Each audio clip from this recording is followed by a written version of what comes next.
5 বছর বয়সের ছেলে নামাজ পড়ে না, তার বাপ বেঁচে আছে, এই কথা মিথ্যে।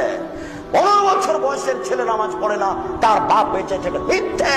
কাপুরুষকে, অযোগ্যকে, কাপুরুষকে, অযোগ্যকে আমি আব্দুর রাজ্জাক বাবা বলতে চাই না। আল্লাহ রাসূল তাকে বারবার বলেছেন, এ কাপুরুষ তুই বিবাহ করিস না। যোগ যেভাবে ঘুরে বউ সেভাবে চলে, এর নাম ক্ষমতা। যোগ যেভাবে ঘুরে বউ সেভাবে চলে, এর নাম ক্ষমতা। যোগ যেভাবে ঘুরে পরিবার সেভাবে চলে, এর নাম ক্ষমতা। তোর ক্ষমতা নেই, তুই বিবাহ করিস না। আল্লাহ রাসূল অনেককে নিষেধ করেছেন এভাবে।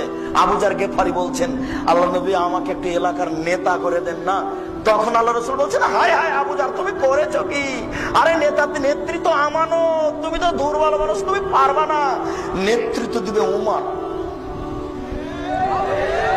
যে সকালকে সকাল করে দেখাতে পারে, বিকেল হবে না।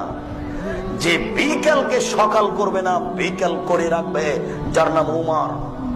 যার কথা শুনলে বনের পশু কাঁপে, যার নামটা মনে নিলে মানুষের অন্তর কাঁপে বলে ইতিহাস বলে।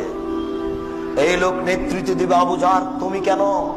আল্লাহ রাসূল বলছেন, এ কাপুরুষ, তুই কেন বিবাহ করবি? তুই যে বউ কন্ট্রোল করতে পারবি না, ছেলে মেয়ে কন্ট্রোল করতে পারবি না, তুই রোজা থাক।